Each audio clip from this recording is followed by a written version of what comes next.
Olá, seja bem-vindo ao canal Sair da Pindaíba. Aqui você vai ver notícias importantes sobre economia e também dicas sobre finanças pessoais. Não se esquece de se inscrever no canal. Colapso dos Estados Unidos como potência? Musk se desculpa com Trump.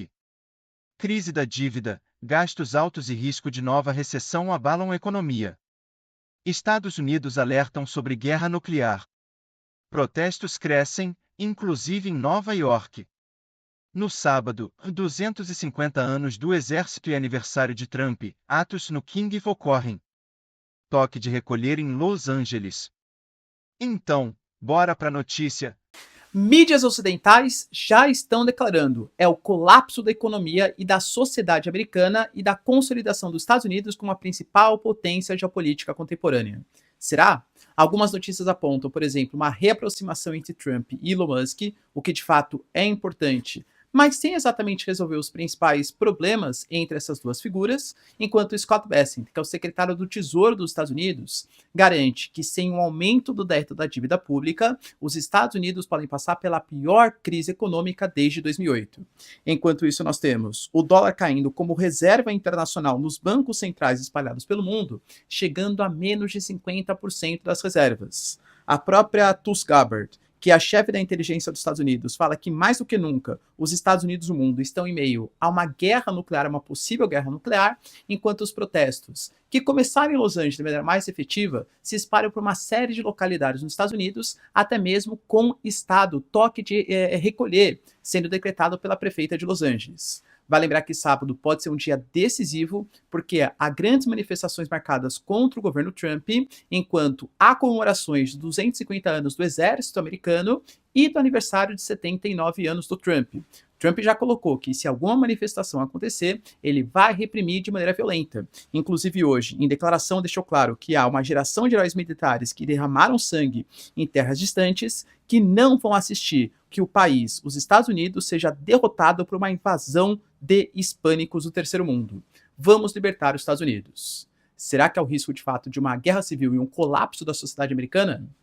Falar um pouquinho também, cara, sobre o acordo que foi feito entre Trump e China, um acordo comercial que prega, dentre outras questões, o fim da proibição de estudantes chineses e também acesso aos minerais terras raras da China nos Estados Unidos, enquanto a Cláudia Sheinbaum, presidente mexicana, também se pronuncia sobre os protestos nos Estados Unidos e anuncia que vai participar da cúpula dos BRICS, o que pode mostrar, claro, um certo enfraquecimento geopolítico do G7 dos Estados Unidos. Para finalizar, pessoal, falar um pouquinho também sobre o Zelensky, que alega que a Rússia está avançando não só para os países bálticos, mas também em direção à Odessa, para ameaçar a Moldávia e a Romênia. Lembrando que a Romênia é um membro da OTAN, e a gente tem o ano de 2024 como sendo o mais mortal da história, pelo menos da história contemporânea, pós-Segunda Guerra Mundial. Enquanto isso, Macron, na França, ameaça proibir redes sociais para crianças ou adolescentes abaixo de 15 anos. Por que será, hein? Se vocês querem entender um pouco mais sobre esses assuntos, e muito mais também sobre geografia, geopolítica, atualidades, política, polêmicas, enfim. Tudo para você se manter sempre bem atualizado. Já se inscreve no canal, deixa seu like, compartilha esse vídeo, que o professor Ricardo conta muito com a sua ajuda. Belezinha? Pessoal, recado rapidinho da nossa parceiraça do canal. A sua empresa, a sua marca está em perigo. Eu sei porque a minha também estava até pouco tempo atrás, porque eu não tinha um registro no INPI. Para quem não sabe, eu tenho uma empresa, Professor Ricardo Marcílio, que tem todo um ecossistema ligado à educação. É canal do YouTube, é plataforma, só que eu corri o risco de perder por falta de segurança jurídica. Mas de verdade, quando você vai tentar fazer, é um processo lento, burocrático e extremamente difícil. Por sorte, a parceira aqui do canal, a Movon, ela agiliza todo esse processo para você. Então, se você quiser, galera, por um preço altamente competitivo, sem burocracia, registrar e ter uma garantia que a empresa, a marca vai de fato ser sua, link na descrição e conta com o serviço da Movon. Você não vai se arrepender. Bom, galera, então bora lá pro vídeo, ó. Como eu trouxe para vocês na introdução, a gente tem muitas notícias impactantes sobre os Estados Unidos, preocupantes sobre o que garantiu a hegemonia dos Estados Unidos ao longo de décadas, que pode sim trazer um risco de um colapso da sociedade americana ou dos Estados Unidos como a principal potência geopolítica contemporânea. Já adianto para vocês, vou apresentar aqui, né, quais são os argumentos, colocando alguns contra-argumentos, tentando mostrar para vocês, claro, os dois lados dessa história. Primeiro ponto importante, a gente teve o Elon Musk pedindo desculpas, colocou ali na rede social, né, que ele se arrepende de algumas postagens sobre o Trump, que ele de fato passou do limite. Não dá para saber exatamente quais foram as postagens que ele passou do limite, e deixando claro que ele não falou que nenhuma era mentira, só que ele passou dos limites. Então, se ele está pedindo desculpa para o Trump e possivelmente se reaproximando, ele está se reaproximando de uma pessoa que ele falou, e não falou que era mentira, que tem ligações com o caso do Jeffrey Epstein, que tem coisas tão problemáticas na sociedade americana, é um ponto polêmico, claro. A gente já teve informações que o J.D. Vance, que é o vice-presidente dos Estados Unidos, e uma pessoa que é muito ligada ao Vale do Silício, que é o lar, assim, entre aspas, do Elon Musk, e tem uma intermediação muito forte entre os grandes CEOs, os grandes empresários e o Elon Musk, já convenceu o Trump, o Musk, aliás, que brigar com o Trump não era uma coisa positiva nem para o Elon Musk, nem para o Trump, e por isso que teve essa recente aproximação. O Trump falou que ele aceita as desculpas, que ele ficou muito decepcionado, mas que ele considera ali, né, que é uma coisa interessante o pedido de desculpas do Elon Musk. Mas, por que eu enxergo isso com maus olhos, pelo menos assim, né, do ponto de vista político? Porque nenhuma grande mudança foi feita. O plano The Big Beautiful Bill, que é o que o Elon Musk mais reclamava, que vai aumentar o teto da dívida pública, vai esmagar a sociedade americana, continua acontecendo. O caso, por exemplo, que eu falei, do Jeffrey Epstein, continua rolando. As tarifas comerciais aplicadas a grande parte dos países do mundo continuam acontecendo. É que, claro, como eu já trouxe para vocês também, um afastamento do Elon Musk com o Trump é prejudicial para os dois lados, porque hoje você tem, por exemplo, os Estados Unidos em setores sensíveis, como a comunicação dependendo do Starlink, como a questão dos carros elétricos dependendo da Tesla, como principalmente o programa espacial americano dependendo da SpaceX. Então, os Estados Unidos hoje se colocaram em alguns setores muito sensíveis da sociedade nas mãos do Elon Musk. E claro que o Elon Musk também, ele quer uma influência maior na sociedade americana, seja com as suas empresas, seja com a inteligência artificial, e ter acesso ou um bom trânsito no governo americano interessa para ele, claro. Imaginem, por exemplo, se a gente tem uma das coisas que o plano oferece, né, é o fim desses subsídios aí aos carros elétricos. Imagina se, por exemplo, cancela as parcerias, o convênio entre NASA, por exemplo, e SpaceX. Para os seus objetivos de atingir Marte, de conseguir dominar, né, ou conseguir influenciar grande parte do planeta, é importante fazer parte do governo, ou pelo menos ser aliado do governo americano.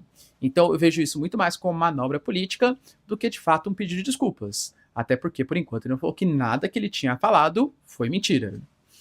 A situação, galera, ela vem ficando mais complicada em relação à economia americana, quando a gente tem dados, por exemplo, e eu trouxe para vocês, que de fato esse plano, né, de Big Beautiful Bill, ele pode aumentar a dívida americana superando os 36 trilhões de dólares. E aí vai chegar num momento de default em que os Estados Unidos não vão mais conseguir pegar dinheiro emprestado para pagar coisas básicas. Então, pagar funcionalismo público, pagar, sei lá, questões aí, pagar a própria dívida pública americana. Isso pode gerar uma desconfiança no mercado e a redução dos investimentos estrangeiros. O próprio Scott Bessent, não é teoria da conspiração, não é alguém aleatório que está falando, é o secretário do Tesouro americano, colocou que os Estados Unidos podem se enfrentar um calote na sua dívida nacional já na segunda metade do verão.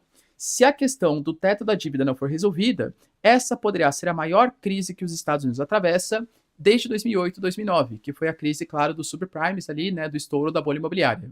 Ou seja, vai ter que ou aumentar, ou como até mesmo o Trump quer, em conluio com alguns pensadores democratas. Sim, galera, a gente sabe que os democratas eles são um pouco mais gastões, um pouco mais intervencionistas, e o Trump ele pretende se unir até mesmo aos democratas para eliminar a questão, o debate do teto da dívida pública. Só que é claro que isso gera desconfiança no mercado. O Trump, por exemplo, ele vem falando, pelo amor de Deus, Federal Reserve, abaixa essa taxa de juros. Porque se abaixa a taxa de juros, naturalmente também a dívida pública americana, pelo menos a dívida interna, fica mais barata, né? Ou consegue honrar de maneira mais fácil os seus compromissos. Só que com uma possibilidade de inflação e até o acordo entre China e Estados Unidos, que taxou em 55% produtos chineses, eu não vejo uma previsão de redução da inflação, pelo menos não em curto prazo. É uma situação preocupante. E talvez alguns países do mundo já comecem a perceber isso. Claro que eu acho que tem uma influência muito grande dos BRICS e um processo de desvalorização de economias importantes, como Rússia, como China, até mesmo como o Brasil, e a busca por moedas alternativas. Mas querendo ou não, a gente teve a informação, por exemplo, que esse ano o dólar caiu, como a reserva dos bancos centrais espalhados pelo mundo, somente para 46%. Claro, quer dizer, nossa, o dólar perdeu a hegemonia, não vai ser mais a moeda internacional, meu Deus, os Estados Unidos está em crise, ninguém mais... Óbvio que não. O dólar é a moeda hegemônica, o dólar ainda é a moeda mais importante, e eu não acho, como eu sempre trago para vocês, que isso vai sumir no futuro próximo. Mas percebam que é um processo que está acontecendo. Hoje a gente tem o dólar como 46%, o ouro como 20%, o que, aliás, para quem entende um pouco mais de economia, né? Sabe que geralmente quando as moedas internacionais estão em crise, não há muita credibilidade nos mercados, os grandes investidores fogem para o ouro. Pode ser um indicativo, talvez, de uma grande crise? Cara, não sou economista, tá? Mas gosto de ler, gosto de dar meus pitacos aí nas questões, né? Pode ser um indicativo. O euro, ele aparece como 16% e as outras moedas como 18%. É fato, como eu trouxe para... Não se esquece de se inscrever no canal.